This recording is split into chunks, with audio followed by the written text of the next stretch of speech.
Hello friends, welcome to Annie's kitchen.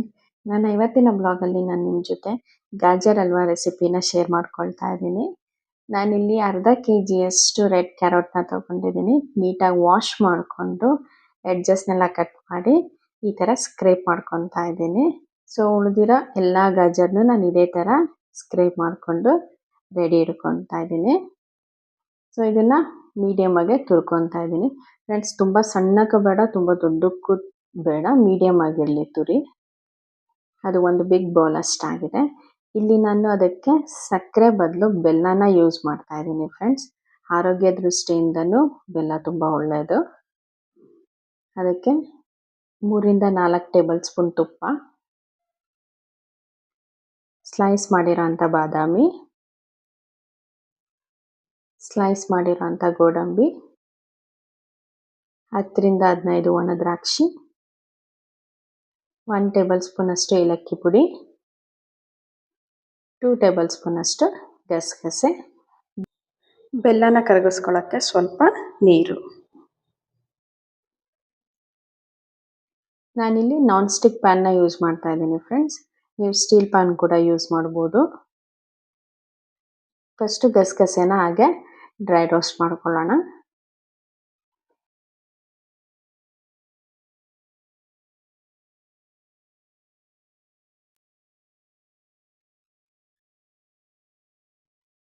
ಇನ್ನೊಂದು ಪಾತ್ರೆಯಲ್ಲಿ ನಾನು ಬೆಲ್ಲನ ಕರಗ್ಲಿಕ್ಕೆ ಇಟ್ಕೊತಾ ಇದ್ದೀನಿ. ಸೊ ಇಲ್ಲಿ ನಾನು 1 ಕಪ್ ಬೆಲ್ಲ ಯೂಸ್ ಮಾಡಿದ್ದೀನಿ. ಬಿಕಾಸ್ ಗಾಜರ್ ಕೂಡ ಸಿಹಿ ಇರುತ್ತೆ. ಇಲ್ಲ ಇನ್ನೂ ಸ್ವಲ್ಪ ಸ್ವೀಟ್ ಬೇಕು ಅನ್ನೋರು ಇನ್ನೂ 3-4 ಟೇಬಲ್ ಸ್ಪೂನ್ ಅಷ್ಟು ಬೆಲ್ಲನ ಆ್ಯಡ್ ಮಾಡ್ಕೋಬೋದು. 1 ಕಪ್ ಬೆಲ್ಲಗೆ ಅರ್ಧ ಕಪ್ ಅಷ್ಟು ನೀರನ್ನ ಹಾಕಿಬಿಟ್ಟು ಬೆಲ್ಲನ ಕರಗಿಸ್ಕೊಳ್ಳಿ. ಸೊ ಈ ಕಡೆ ಪ್ಯಾನಲ್ಲಿ 1 ಟೇಬಲ್ ಸ್ಪೂನ್ ಅಷ್ಟು ತುಪ್ಪ ಹಾಕಿ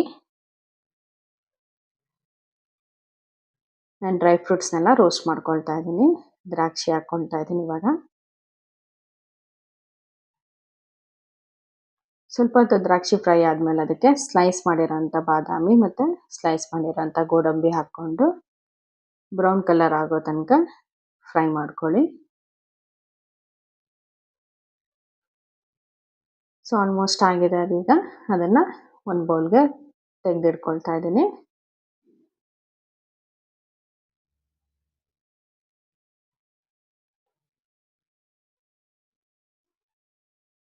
ಸೊ ಅದೇ ಪ್ಯಾನ್ಗೆ ನಾನು ಇನ್ನೂ 1 ಟೇಬಲ್ ಸ್ಪೂನ್ ತುಪ್ಪ ಹಾಕ್ಕೊಂಡು ತುರಿದಿರೋ ಅಂಥ ಗಾಜರ್ನ ತುಪ್ಪದಲ್ಲಿ ಫ್ರೈ ಮಾಡ್ಕೊಳ್ತಾ ಇದ್ದೀನಿ. ಸೊ ಒಂದು 5-10 ನಿಮಿಷ ಫಸ್ಟು ತುಪ್ಪನಲ್ಲಿ ನೀಟಾಗಿ ತುರಿದಿರೋಂಥ ಗಾಜರ್ನ ಫ್ರೈ ಮಾಡ್ಕೊಳ್ಳಿ. ಸೊ ಆಲ್ಮೋಸ್ಟ್ ಇಲ್ಲಿ ಈ ಕಡೆ ಬೆಲ್ಲ ಕರಗಿದೆ.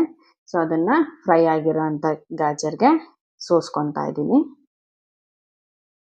ಬೆಲ್ಲ ನೀಟಾಗಿ ಕರಗಿದ್ರೆ ಸಾಕು ಫ್ರೆಂಡ್ಸ್, ಅದೇನು ಬೆಲ್ಲದ ನೀರು ಕುದಿಬೇಕು ಅಂತೇನಿಲ್ಲ.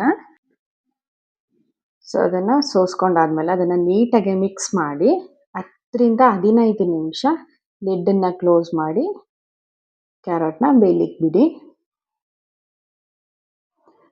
ಫ್ರೆಂಡ್ಸ್, ನಾನಿಲ್ಲಿ ಯಾವುದೇ ಥರ ಹಾಲಾಯಿತು ಕೋವಾಯಿತು ಯೂಸ್ ಮಾಡ್ತಾ ಇಲ್ಲ. ತುಂಬಾ ಹೆಲ್ದಿಯಾಗಿ ಹಾಗೆ ಟೇಸ್ಟಿಯಾಗಿ ಕೂಡ ಇರುತ್ತೆ. 15 ನಿಮಿಷ ಆಗಿದೆ. ಇವಾಗ ಓಪನ್ ಮಾಡಿಬಿಟ್ಟು ನೋಡೋಣ. ಸೊ ಇಲ್ಲೊಂದು ಅರೌಂಡ್ 75% ಅಷ್ಟು ಹಲ್ವಾ ಬೆಂದಿದೆ. ಸೊ ಈಗ ಇದಕ್ಕೆ ನಾನು 1 ಟೇಬಲ್ ಸ್ಪೂನ್ ತುಪ್ಪ ಹಾಕ್ತಾ ಇದ್ದೀನಿ.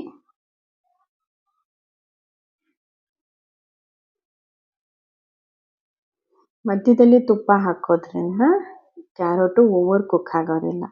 ಆ ಹಲ್ವಾನಲ್ಲಿ ಸ್ವಲ್ಪ ಕ್ಯಾರೆಟ್ ಕ್ರಂಚಿ ಆಗಿದ್ದರೆ ತಿನ್ನಲಿಕ್ಕೆ ತುಂಬ ಟೇಸ್ಟಿಯಾಗಿರುತ್ತೆ.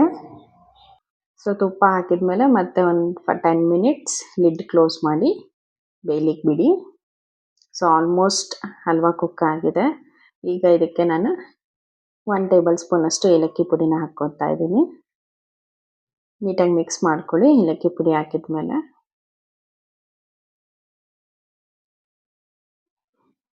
ತುಪ್ಪದಲ್ಲಿ ಫ್ರೈ ಮಾಡಿರೋ ಅಂಥ ದ್ರಾಕ್ಷಿ, ಬಾದಾಮಿ, ಗೋಡಂಬಿನ ಹಾಕ್ಕೊತಾ ಇದ್ದೀನಿ.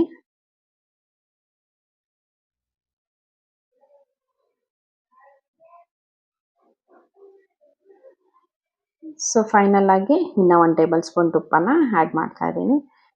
ಫ್ರೆಂಡ್ಸ್, ಇಲ್ಲಿ ತುಪ್ಪದ ಕ್ವಾಂಟಿಟಿ ಆಪ್ಷನಲ್.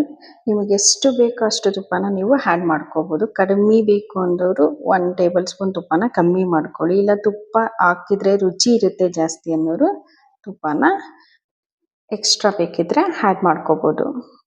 ಸೊ ಫೈನಲ್ ಆಗಿ ನಾನಿಲ್ಲಿ ಗಸಗಸೆನ ಆ್ಯಡ್ ಮಾಡ್ತಾ ಇದ್ದೀನಿ. ಗಸಗಸೆನ ಆ್ಯಡ್ ಮಾಡಿ ನೀಟಾಗಿ ಮಿಕ್ಸ್ ಮಾಡ್ಕೊಳ್ಳಿ.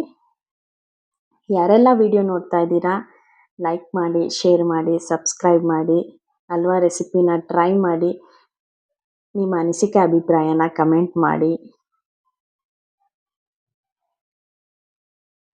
ಸೊ ಬಿಸಿಯಾಗಿರೋ ಹೆಲ್ದಿಯಾಗಿರೋ ಗಾಜರ್ ಹಲ್ವಾ ರೆಡಿ ಆಗಿದೆ. ಇವತ್ತಿನ ವಿಡಿಯೋನ ನಾನು ಇಲ್ಲಿಗೆ ಎಂಡ್ ಮಾಡ್ತಾ ಇದ್ದೀನಿ. Thank you.